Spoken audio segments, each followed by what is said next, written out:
بسم اللہ الرحمن الرحیم الحمد للہ رب العالمین والصلاة والسلام علی رسولہ محمد وآلہ واصحابہ اجمعین، اما بعد۔ درس نمبر 25۔ آج کے سبق کا عنوان ہے متواتر حدیث کی شرائط۔ اس سے پہلے سبق میں ہم نے حدیث متواتر کے بارے میں بعض ابتدائی باتیں بیان کی تھی، جس میں متواتر کی پہلی شرط کا ذکر آیا تھا کہ اس کے راوی ہر زمانے میں اس قدر ہو کہ ان کا جھوٹ پر اتفاق محال ہو۔ آج کے سبق میں حدیث متواتر کی بقیہ شرائط کے بارے میں بحث کریں گے۔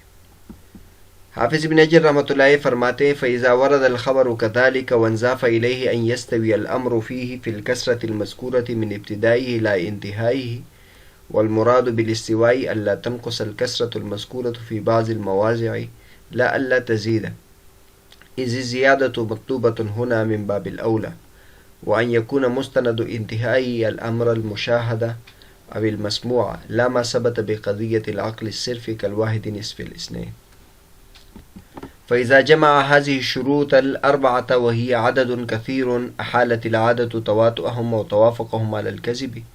رووا ذلك عن مثلهم من الابتداء إلى الانتهاء، وكان مستند انتهائهم الحس، وانضاف إلى ذلك أن يصحب خبرهم إفادة العلم لصاحبه فهذا هو المتواتر۔ جو حدیث اس طریقے پر آ جائے، یعنی اس کے روات ہر زمانے میں اس قدر زیادہ ہو کہ ان کا جھوٹ پر اتفاق محال ہو، اور ساتھ ساتھ یہ بات بھی ہے کہ اس کثرت میں یہ بات شروع سے آخر تک برابر ہو، یعنی اس کے ہر زمانے میں راوی اس طریقے پر زیادہ ہو۔ والمراد بالاستواء، اور روات کی کثرت برابر ہونے کا مطلب یہ ہے کہ جو کثرت مذکورہ ہے یہ بعض جگہوں میں کم نہ ہو۔ یہ مطلب نہیں ہے کہ وہ زیادہ بھی نہ ہو، کیونکہ زیادتی اس باب میں یہاں یعنی اصول حدیث کی کتاب میں راویوں کا زیادہ ہونا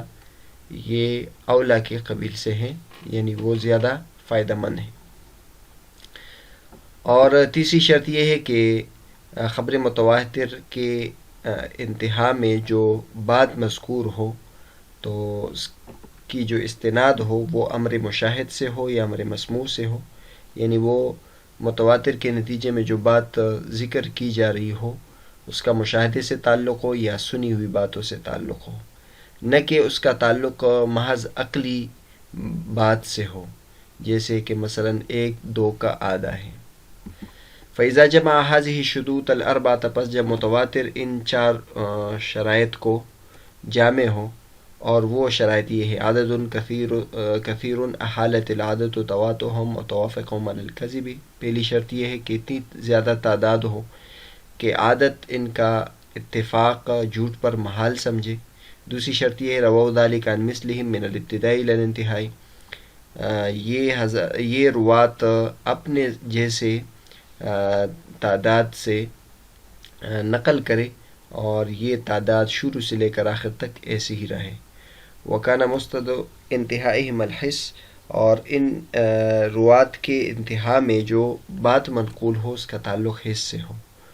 چوتھی شرط یہ ہے وانضاف الی ذلک، ساتھ ساتھ یہ بھی ہو کہ ان کی خبر سے سامع کو علم کا اور یقین کا فائدہ بھی حاصل ہو۔ فہذا هو المتواتر، یہ متواتر ہے۔ متواتر کی 4 شرائط ذکر کی گئی ہے، اور اس کی ایک رواں تعریف نور الدین اطہر صاحب نے یہ بیان فرمائی ہے۔ تعریف المتواتر هو الحدیث الذي رواه جمع يستحيل تواتؤهم على الكذب عن مثلهم الى منتهاه وكان مستندهم الحس۔ متواتر اس کو کہتے ہیں وہ حدیث ہے جس کو ایسے جماعت نقل کرے جن کا اتفاق اور جھوٹ پر محال ہو، یہ اپنے جیسے لوگوں سے نقل کرے آخر سند تک، اور ان کے جو آخر میں بات نقل ہو وہ حس سے تعلق رکھے۔ بہرحال اس عبارت میں حافظ ابن حجر رحمۃ اللہ متواتر کی 4 شرائطوں کا ذکر کیا ہے۔ پہلی شرط تو یہ تھی کہ اس کے روات غیر محصور ہو۔ پچھلے سبق میں اس کے بارے میں تفصیل سے بتایا تھا، بعض حضرات نے کسی خاص عدد کی شرط لگائی ہے، لیکن یہ مرجوح مسلک ہے، راجح مسلک یہ ہے کہ کسی خاص عدد کی شرط نہیں ہے، بس یہ تبدیل ہو سکتی ہے، بعض روات کے اعتبار سے کم مقدار کافی ہوگی اور بعض روات کے اعتبار سے زیادہ مقدار کافی ہوگی۔ دوسری شرط یہاں حافظ ابن حجر رحمۃ اللہ علیہ یہ بیان فرما رہے کہ یہ جو کثیر تعداد کی شرط ہے یہ شروع سے لے کر آخر تک ہو، یہ نہیں کہ صحابہ کرام کے زمانے میں تو زیادہ روات سے منقول ہو، بعد کے زمانے میں پھر کم روات سے منقول ہو۔ عام طور پر یہ ہوتا ہے کہ صحابہ کرام کے زمانے میں جب کم سے منقول ہو آگے جا کے بڑھ جاتا ہے۔ تو دوسرے مرحلے میں حافظ ابن حجر رحمۃ اللہ نے یہ برابری کا معنی بھی بتایا کہ برابری کے دو معنی، ایک برابری کا تو یہ ہے کہ مثلا پہلے زمانے میں 4 ہے تو اگلے زمانے میں بھی 4 ہو، اگلے زمانے میں بھی 4 ہو، یہ برابری والا معنی ہے، لیکن یہاں برابری والا معنی یہ مراد نہیں ہے، بلکہ مقصد یہ ہے کہ وہ مقدار ہر زمانے میں موجود ہو جو مقدار متواتر کے لیے ضروری ہے۔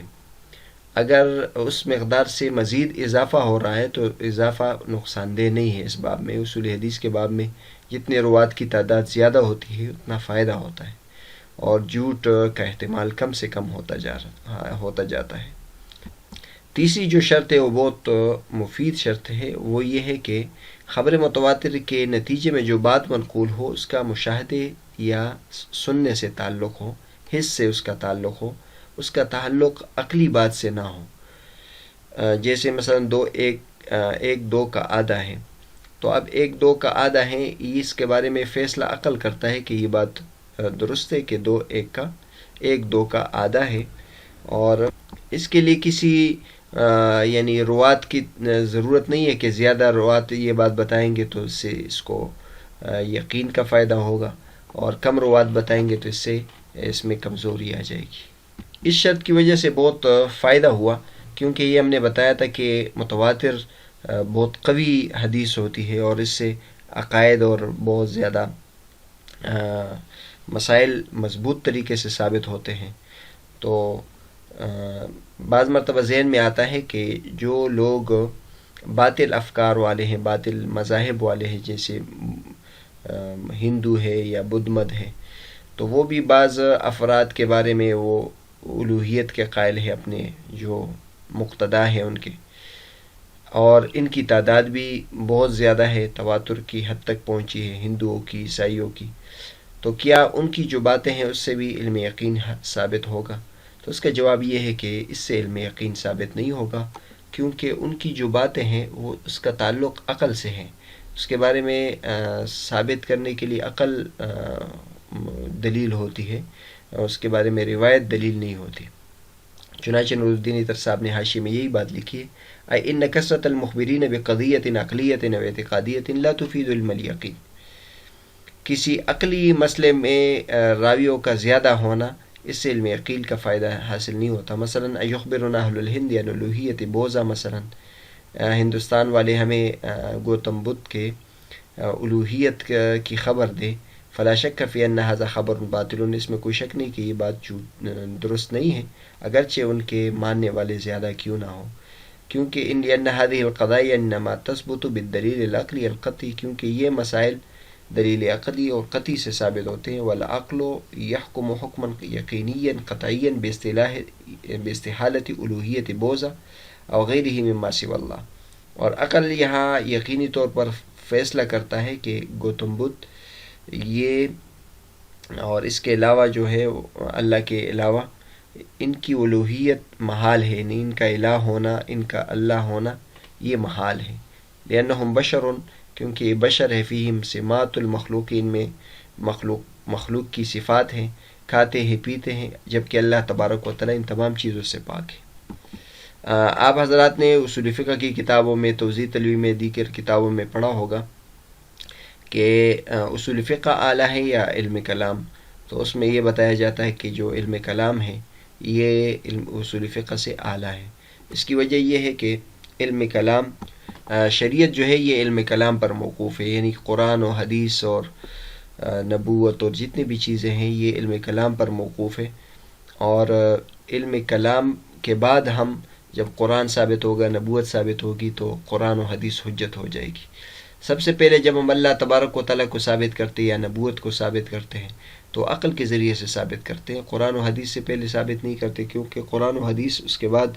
ہم تسلیم کریں گے اور اس کو حجت تسلیم کریں گے تو اس کی میں جتنے بھی مندرجات ہیں وہ ہمارے لیے دلیل بن جائے گی۔ لیکن سب سے پہلے ہم دلیل عقل کے ذریعے سے ثابت کریں گے کہ اللہ تبارک و تعالیٰ کا وجود، اللہ تبارک و تعالیٰ موجود بھی ہے اور اللہ تبارک و تعالیٰ کے ساتھ کوئی شریک بھی نہیں ہے، جو علم کلام میں بیان کیا جاتا ہے۔ اس سے یہ بات بھی معلوم ہوئی کہ عقل بھی قطعی دلیل ہے اور عقل مضبوط دلیل ہے۔ تو اب مثلا ایک دو کا آدھا ہے، اب یہ ایک آدمی بتائے، دو آدمی بتائے، تین آدمی بتائے، اس کے لیے بہت زیادہ لوگوں کے بتانے کی وجہ سے اس کی قوت میں کوئی فائدہ اضافہ نہیں ہوا۔ یا مثلا دن ہے اور ہمیں کوئی بتائے کہ دن ہے، 5 آدمی بتائے دن ہے، 10 آدمی بتائے دن ہے، اس سے کوئی فرق نہیں پڑتا، کیونکہ یہ سامنے نظر آنے والی چیز ہے، عقل سے آدمی خود فیصلہ کر دیتا ہے کہ دن ہے یا رات ہے۔ یہاں شیخ ابراہیم اللاہم نے بھی یہ بات بہت عمدہ کی ہے اور انہوں نے ایک اور مثال اس کے لیے دی ہے۔ رابعاً ان يكون مستند خبرهم الحس ومعناه ان يقول هؤلاء الجماعة رأينا وسمعنا بمعنى أن لا يكون مستند خبرهم النظر والاستنتاج العقلی۔ مطلب یہ راوی کوئی یہ کہے کہ ہم نے یہ بات دیکھی ہے یا ہم نے یہ بات سنی ہے، عقلی بات نہ نقل کرے۔ اس کی مثال انہوں نے یہ دی ہے کہ مثلا حضور صلی اللہ علیہ وسلم ایک زمانے میں اپنی بیویوں سے 1 مہینے تک دور رہے تھے، تو حضرت عمر رضی اللہ تعالیٰ کو یہ بات پہنچی کہ نبی کریم صلی اللہ علیہ وسلم نے اپنی بیوی کو طلاق دیا ہے۔ تو حضرت عمر رضی اللہ تعالیٰ آئے اور لوگ ممبر کے پاس رو رہے تھے، اور مدینے میں یہ بات مشہور ہو گئی تھی کہ نبی صلی اللہ علیہ وسلم نے اپنے بیویوں کو طلاق دیا ہے، یہ بخاری شریف میں ہے۔ لیکن ان میں سے کوئی بھی یہ نہیں کہہ رہا تھا کہ میں نے نبی کریم صلی اللہ علیہ وسلم سے سنا ہے کہ انہوں نے طلاق دیا ہے۔ تو بہرحال ان سب حضرات کے اگرچہ بہت سارے لوگ کہہ رہے تھے، سب صحابہ کرام تقریباً کہہ رہے تھے کہ نبی کریم صلی اللہ علیہ وسلم نے طلاق دی، لیکن اس سے کوئی فائدہ اور علم یقین حاصل نہیں ہو رہا تھا، کیونکہ کوئی بھی یہ نہیں کہہ رہا تھا کہ میں نے نبی کریم صلی اللہ علیہ وسلم سے سنا ہے، بلکہ انہوں نے قرائن کے بنیاد پر فیصلہ کیا تھا کہ حضور صلی اللہ علیہ وسلم اپنی بیوی سے علیحدہ ہو گئے تھے، تو اور اس سے پہلے نبی کریم صلی اللہ علیہ وسلم نے اپنی بیوی کو اس بات کا اختیار بھی دیا تھا کہ اگر وہ طلاق لینا چاہتی ہے تو طلاق لے لے۔ تو معلوم ہوا کہ یہ اس خبر سے کوئی فائدہ حاصل نہیں ہوا، کیونکہ یہ محض عقل کی بنیاد پر انہوں نے فیصلہ کیا تھا، حالانکہ یہاں خبر کی ضرورت تھی۔ اور بعد میں جب تحقیق کی گئی تو یہی بات ثابت ہو گئی کہ نبی صلی اللہ علیہ وسلم نے طلاق نہیں دیا تھا، اور یہ جو طلاق کی خبر دے رہے تھے اس کے بنیاد پر، اس کے پشت پر حس نہیں تھا اور سماع نہیں تھا، بلکہ یہ عقل کے ذریعے سے خود فیصلہ کر رہے تھے۔ آگے حافظ ابن حجر رحمۃ اللہ علیہ چوتھی شرط کے بارے میں بتا رہے ہیں کہ ساتھ ساتھ یہ بات بھی ہو کہ ان کی خبر سے سامع کو علم یقین بھی حاصل ہو۔ یعنی متواتر کے لیے بنیادی تو یہ 3 شرائط ہے کہ ہر زمانے میں پہلی شرط یہ ہے کہ اس کے روایت کرنے والے اس قدر زیادہ ہو کہ اس جھوٹ پر ان کا اتفاق محال ہو، اور دوسری شرط یہ ہے کہ ہر زمانے میں اس قدر راوی ہو، اور تیسری بات یہ ہے کہ اس کے پشت پر جو بات منقول ہو وہ حس سے تعلق رکھے۔ تو بنیادی طور پر تو شرائط یہ 3 ہیں، لیکن حافظ ابن حجر رحمۃ اللہ نے ایک اور شرط کا اضافہ کیا، وہ یہ ہے کہ ان 3 شرائطوں کے بعد بھی سامع کو یقین کا فائدہ حاصل ہو تو پھر وہ متواتر ہوگی۔ اگر ان شرائط کے بعد بھی سامع کو علم یقین کا فائدہ حاصل نہیں ہوتا تو متواتر نہیں ہوگی۔ اس کے بعد حافظ ابن حجر رحمۃ اللہ فرماتے ہیں کہ متواتر کی وہ صورت جس میں علم یقینی کا فائدہ حاصل نہ ہو، یعنی علم یقینی کا فائدہ پیچھے رہ جائے، تو وہ صرف مشہور ہوگی وہ حدیث، لہٰذا ہر متواتر مشہور ہوگی، جبکہ اس کے برعکس نہیں۔ یعنی حافظ ابن حجر رحمۃ اللہ متواتر کی وہ صورت جس میں تینوں شرائط موجود ہو لیکن سامع کو علم یقینی کا فائدہ حاصل نہ ہو، تو پیچھے حافظ ابن حجر رحمۃ اللہ نے بتایا کہ اس سے متواتر حاصل نہیں ہوگی، تو لیکن وہ مشہور ہوگی. لہٰذا مشہور چونکہ متواتر سے کم درجے کا ہے، مشہور تو آ جائے گی اس میں، لیکن متواتر نہیں ہوگی. تو پھر یہ بتایا کہ متواتر اور مشہور کے درمیان عموم خصوص مطلق کی نسبت ہے. جو بھی متواتر ہے اس کو مشہور بھی کہہ سکتے ہیں، لیکن جو مشہور ہے اس کو ضروری نہیں کہ اس کو متواتر کہیں. آگے مزید اس کے بارے میں تفصیل فرما رہے ہیں کہ یہ بھی کہہ سکتے ہیں کہ یہ جو 4 شرائط ہیں جب یہ حاصل ہو جائے تو اس سے علم یقینی حاصل ہوگا، لیکن یہ وہ کذالک فی الغالب، یہ اکثر صورتوں میں ایسا ہوتا ہے. کبھی کبھی یہ علم یقینی پیچھے رہ جاتا ہے بعض متواتر سے کسی معنی کی وجہ سے. یعنی متواتر کے لیے 4 شرائط ہے، جب یہ 4 شرائط پائی جائے گی تو اس کو متواتر کہیں گے، لیکن آیا اس سے علم یقینی بھی حاصل ہوگا کہ نہیں؟ تو کبھی کبھی اس سے علم یقینی حاصل اس کے باوجود نہیں ہوتا. اس کی وجہ یہ ہوتی ہے کہ وہاں کوئی معنی موجود ہوتا ہے. نیچے نور الدین اطہر صاحب نے اس کی تشریح کی ہے کہ حافظ ابن حجر رحمۃ اللہ کا مطلب ہے کہ کبھی کبھی کسی معنی کی وجہ سے یہ علم یقینی کا حاصل نہیں ہوتی. یعنی ربما لا يحصل العلم الیقینی بهذه الشروط، یہ تمام شرائط موجود ہوتی لیکن پھر بھی علم یقینی حاصل نہیں ہوتا. هذا احتراز عما قیل، یہ ایک بات ایسے موقع پر کی گئی ہے کہ اعتراض کیا گیا ہے، اسی وجہ سے حافظ ابن حجر رحمۃ اللہ علیہ نے یہ بات کی ہے. اور وہ اعتراض یہ کیا گیا ہے کہ جب وہ بعض متواتر کی بعض شروط کا عالم نہ ہو تو اس کو علم حاصل نہیں ہوگا. تو حافظ ابن حجر رحمۃ اللہ علیہ نے یہ بتایا کہ نہیں، یہ مطلب نہیں ہے کہ وہ متواتر کی بعض شروط کا عالم نہیں ہوگا تو اس سے متواتر حاصل نہیں ہوگا، بلکہ مطلب یہ ہے کہ تواتر کی تمام شرائط موجود ہوگی اور اس کو اس کا علم بھی ہوگا، لیکن کسی معنی کی وجہ سے علم یقین حاصل نہیں ہوگا. اور بعض حضرات نے اس کے علاوہ بھی توجیحات کی ہے، لیکن نور الدین اطہر صاحب کہتے ہیں کہ جتنی بھی اس موقع پر بات کی گئی ہے اس مذکورہ شرائط کے ساتھ اس کی کوئی قیمت نہیں ہے، لہٰذا اس احتراز کی ضرورت نہیں ہے. شیخ ابراہیم اللاہم نے بھی اس جگہ کی تشریح یہ کی ہے کہ ابن حجر رحمۃ اللہ علیہ نے ان شروط پر اس بات کا بھی اضافہ کیا کہ اس خبر سے سامع کو علم یقینی کا فائدہ بھی حاصل ہو، مطلب اس کے دل میں اور کسی قسم کا شک موجود نہ ہو، کیونکہ مخبرین بھی زیادہ ہیں اور ان کا جو مکتب فکر ہے وہ بھی مختلف ہے، اور خبر کے جو اوقات ہیں وہ بھی متعدد ہیں، اور سامع اس خبر کو جھوٹ کسی طریقے سے بھی قرار نہیں دے سکتا. تو اس صورت میں تو اس کو قبول کیا جائے گا اور اس سے علم یقینی حاصل ہوگا. لیکن اگر سامع کو علم یقین حاصل نہ ہو تو پھر یہ متواتر نہیں ہوگا، اس صورت میں پھر مشہور ہوگا. اور پھر یہاں حافظ ابن حجر رحمۃ اللہ علیہ نے قاعدہ بیان کیا کہ جو متواتر ہے وہ مشہور ہوگا، لیکن جو مشہور ہے اس کا متواتر ہونا ضروری نہیں ہے. اس کے بعد حافظ ابن حجر رحمۃ اللہ علیہ نے خود اپنے اوپر اعتراض وارد کیا کہ اس آخری شرط کی ضرورت نہیں تھی، کیونکہ یہ جو آخری شرط ہے یہ تو شروط اربعہ سابقہ کا نتیجہ ہے. جب ایسی روات حدیث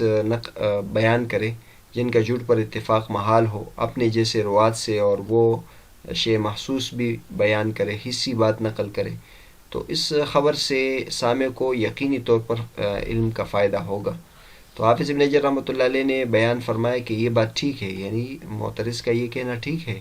لیکن کبھی کبھی یہ جو علم حاصل نہیں ہوتا یہ کسی معنی کی وجہ سے حاصل نہیں ہوتا، اگرچہ یہ تمام شروط موجود ہوتے ہیں. لیکن شیخ ابراہیم اللاہم کہتے ہیں کہ ابن حجر رحمۃ اللہ علیہ نے یہ جو بات کی ہے اگرچہ ان کی بات ٹھیک ہے، لیکن کوئی ان کو یہ کہہ سکتا ہے کہ اس بات کے ذکر کرنے کی پھر بھی ضرورت نہیں ہے، کیونکہ ہمارا مقصد حدیث کا متواتر ثابت کرنا ہے. ہم نے متواتر حدیث کو متواتر ثابت کر دیا، آگے اس علم یقین ثابت ہوتا ہے یا نہیں ہوتا ہے اس کا ہمارے بیس سے تعلق نہیں ہے. یہ تو بہت ساری چیزوں میں ایسا ہو سکتا ہے کہ ہم کسی حدیث کو صحیح کہہ سکتے، اصولی طور پر کہیں، آگے جا کر کوئی معنی موجود ہو اس حدیث کی قبولیت کے لیے. تو یہ تو تمام جگہوں میں یہ بحث ہوتی ہے، لیکن ہر جگہ یہ بات ذکر کرنے کی ضرورت نہیں ہے. اس کے بعد شیخ ابراہیم اللاہم نے یہ بات کی ہے کہ آگے خود حافظ ابن حجر رحمۃ اللہ علیہ بھی بیان کریں گے کہ علم متواتر کا اصول حدیث کی کتاب اور فن سے کوئی تعلق نہیں ہے، کیونکہ اصول حدیث میں جو وہ مسائل ذکر کیے جاتے ہیں جس کی وجہ سے وہ حدیث جو علم بقوانین یعرف به احوال السند والمتن من حیث القبول والرد، جس میں وہ قوانین ذکر کی جاتے ہیں جس کی وجہ سے ایک حدیث کو قبول کیا جاتا ہے یا ایک حدیث کو رد کیا جاتا ہے. جبکہ متواتر کے بارے میں آگے آ جائے گا کہ اس کے بارے میں یہ بحث نہیں کی جائے گی کہ اس کے روات کے بارے میں آدمی بحث کرے جس کی وجہ سے اس کو قبول قرار دے یا اس کو رد کر دے. تو چونکہ متواتر کے بارے میں جو فیصلہ کیا جاتا ہے وہ اس اصول حدیث کے قوانین کے روح سے فیصلہ نہیں کیا جاتا ہے، اسی وجہ سے اس کا ذکر اصول حدیث کی کتابوں میں نہیں کرنا چاہیے یا نہیں کیا جانا چاہیے. تو یہ جو باتیں ہیں کہ حافظ ابن حجر رحمۃ اللہ نے جو بات کی ہے کہ متواتر کی تمام شرائط موجود ہوگی لیکن پھر بھی کسی معنی کی وجہ سے اس سے علم یقین حاصل نہیں ہوگا، تو اس مسئلے کا تعلق بھی علم اصول حدیث سے نہیں ہے. فلیس من مباحث علوم الحدیث فعلوم الحدیث كلها تتفرع من شروط حدیث صحیح کما سیاتی عند الکلام علیہ. خود حافظ ابن حجر رحمۃ اللہ بھی اس کے بارے میں بات کریں گے. یہاں آخر میں ایک بات یہ بیان کی جاتی ہے، حدیث مشہور کی بحث کا یہ جگہ تو نہیں ہے، آگے اس کے بارے میں اپنی جگہ میں اس بحث آ جائے گی، لیکن بہرحال یہاں سے ایک تنبیہ کی ضرورت ہے. وہ یہ کہ حدیث مشہور کی تعریف آگے حافظ ابن حجر رحمۃ اللہ یہ بیان فرمائیں گے کہ اس کے روات ہر زمانے میں 3 ہوں. تو وہاں تو حدیث مشہور کی یہ تعریف کی ہے، لیکن یہاں ہم دیکھ لیں تو حدیث مشہور کو کی ایک وہ صورت بھی بتائی ہے کہ اس کے تعداد متواتر والی ہو، یعنی منحصر نہ ہو کسی عدد میں. تو ایک مشہور کی یہ قسم بھی بنے گی جو غیر منحصر ہوگی کسی روات میں.